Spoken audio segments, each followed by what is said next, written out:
when you have Ashwin, then Chanakya will keep chanting that Krishna is key to create a saga, whether it is at Sialkot or to private India.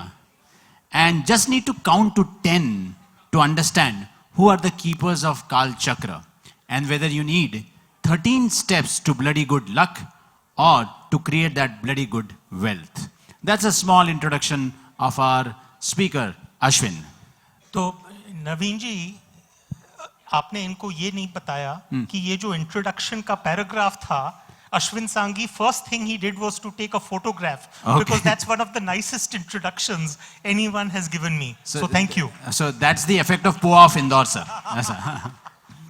So Ashwin, how has been the last 12 years, if I put it correctly, you are entering into the teens of writing, sir. So how has been the experience, sir? मैं तो at heart अभी तक teenager ही हूँ. अभी मतलब जिसे कहते हैं रोमांस की शुरुआत होनी है. Okay, great, sir. But let me put it this way. It's been a lovely journey. पर जिसे कहते हैं कि my life has been a life of अग्नि परीक्षा. क्योंकि I think I have the Guinness Book of World Records in rejections. 47 rejections. और मतलब इस दुनिया में कोई भी ऐसा पब्लिशर नहीं है, कोई भी ऐसा लिटरेरी एजेंट नहीं है जिसको मैंने अप्रोच नहीं किया हो, and to whom I did not say कि please publish my book. Okay. And then eventually they said thank you but no thank you. Okay. It is not worth it. So I think I have been through that process, which automatically means, Naveen, कि मैं जो छोटा success आता है मैं उसको ज्यादा ही appreciate करता हूँ. Okay. Great. And that is, I think, so important in life. So I think that every good writer starts his career like this, and every great artist, going to publisher. And in doing so, you end up searching for a lot of things. As people search for vitamin love, and people search for vitamin truth. For you, how did you reach to this particular concept of myths? देखिए, it is important for people to know what my background is. So मैं typical जिसे कहते हैं बनिया Marwari family के background से हूँ. Okay. मेरी मदर हैं कानपुर की, मेरे फादर हैं जोधपुर के, और जो सांघी परिवार है उसमें लिटरेरी परस्यूट जैसी चीज़ है ही नहीं. जब मैं 12 साल का था तो मेरे फादर मुझे दफ्तर भेजते थे, और वहाँ पर हमारे एक मारवाड़ी मुनीम जी थे, and he used to teach me the 2 most important words in the life of a banya: debit and credit. Okay, you mean bookkeeping? Bookkeeping. Okay. And but फर्क ये था नवीन कि मेरे लाइफ में मेरे नाना जी जो थे, he was very much into books and reading. And in fact, in his library in Kanpur, he had about 6,000 to 8,000 books. And from that, he used to select one book every week, and he would send it to me. Great. And he would say, बेटा इसको पढ़ो, इससे शायद तुमको कुछ knowledge मिलेगा. And during his lifetime, उन्होंने मुझे 400 से अधिक किताबें भेजी, right? And every week, when I would read the book, I had to send him a letter कि मैंने क्या पढ़ा, did I like it, not like it, all of that. The review of the book. The review of the book. Now, when I would go to my father's office, वहाँ पर जो मुनीम जी थे, he would see me holding a new book every week. तो उनको थोड़ा अंदर से जिसे कहते हैं irritation होता था. He would say that bookkeeping is more important than book reading. And he would say, बेटा अगर पढ़ना ही है तो बैलेंस शीट पढ़ो. Balance sheet, if you can read it, then maybe it will do something for you. ये अपना time क्यों waste कर रहे हो? मैं नाना जी के पास जाता था. And नाना जी से मैं कहता था कि भाई मुनीम जी कह रहे हैं that this is all time wasting. So Nanaji had this wonderful ability to be able to make complicated things simple. So he would say कि बेटा तुम तो वैसे भी पैदाइशी मारवाड़ी हो, तो तुम्हारे लाइफ में लक्ष्मी जी तो is going to play a central role. कुछ भी कर लो, तुम लक्ष्मी जी के पीछे तो भागोगे ही. दिवाली में भी जब तुम पूजा करोगे तो तुम लक्ष्मी जी की पूजा करोगे. But he said एक चीज ऐसी है जो लोगों को मालूम नहीं है. He said कि लक्ष्मी जी बहुत ही ज्यादा क्यूरियस हैं कि सरस्वती कहाँ हैं. अगर वो सरस्वती एक कमरे में होती हैं तो लक्ष्मी जी उस कमरे में होना चाहती हैं, और अगर सरस्वती उठ के चले जाती हैं तो लक्ष्मी जी भी उठ के चले जाती हैं। तो he said the best and short way of attaining Lakshmi is through Saraswati, because if you have Saraswati, Lakshmi comes, बहुत good. right?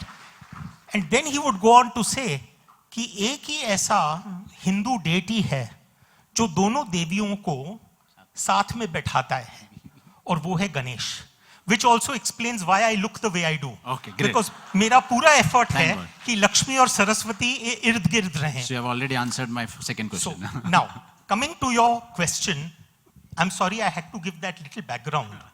But मैं अपना normal जिसे कहते हैं बनिया लाइफ लीड कर रहा था all the way up to 2002. And 2002 में मेरा एक विजिट हुआ श्रीनगर. हमारे एक फैमिली फ्रेंड थे, तो उनकी बेटी की शादी थी.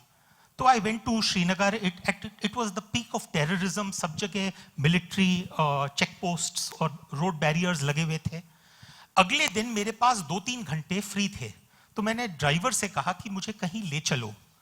तो ही टुक मी टू दिस मकबरा in the heart of town. And I said कि तुम मुझे कहाँ लाए हो? सो ही सेड कि साहब आप देख लीजिए, फिर मैं आपको बताता हूँ. तो I went in.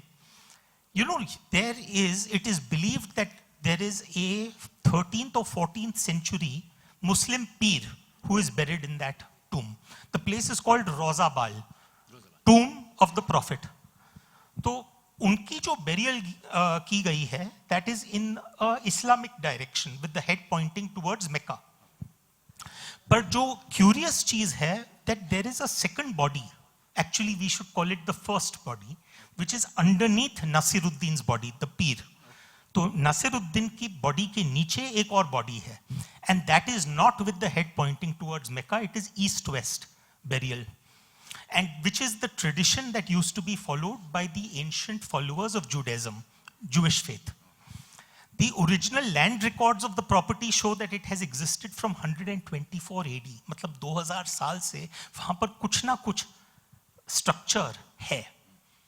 And outside the tomb, there is a metallic plate which shows 2 human feet. और उनपे X marks marked हैं, which show कि कहाँ पर कील गाड़े गए into the foot at the time of crucifixion. तो मैं ये देख रहा था, और कई बार मेरा सचमुच मानना है कि हम जो लेखक लोग होते हैं, हम कहानियों को ढूंढते नहीं हैं, वो कहानियां हमें ढूंढती हैं. So we don't go searching for stories. The stories find us. And that is what happened. Next 1.5 years, I wanted to read up and meet everyone related to that tomb. And that resulted in a point where, अच्छा मेरी नई शादी हुई थी, 3-4 साल हुए थे. तो मेरी वाइफ ने कहा मुझसे, she said, Ashwin, you have become a total bore. It is impossible to talk to you. The only thing you want to talk about is that tomb. She said, तुम में कीड़ा बस गया है. So you need to get this कीड़ा out. So I said, ठीक है, कैसे निकालूं? तो she said, कुछ लिखो इस पे, इस विषय पे. So I started writing, and I wrote a 30-40 page document which was like a thesis. It was a non-fiction thesis in order to explain the story. What are the connections between various parts of the stories? I gave it to my wife. I said, इसको पढ़ो. Next morning, she got up and she said, congratulations. So I was feeling very nice. That means, ठीक है, ठीक था. She says, no, congratulations, because you have discovered the cure for insomnia, for not being able to sleep. So she said, मैंने 1-2 पन्ने पढ़े and मैं तो सो गई. तो she said, इसको पढ़ेगा कौन? She said, जब तक इसको कहानी के तरीके से इसको explain नहीं करोगे, you will not succeed. So that is when I started writing my first book, The Rozabal Line. तो बनिया बन गया लेखक. अच्छा. So you mean to say the source of inspiration was not that tomb, was probably your wife, because she was creeping all the way. All the way, right? all the way. So that you come out of that particular feeling. Okay. I always tell her, she says sometimes, describe me. And I said, you are like a little sui, a needle. So she says, why? Because I say, whenever my balloon starts going up, तुम उसको puncture कर देती हो. मतलब is that across the universe?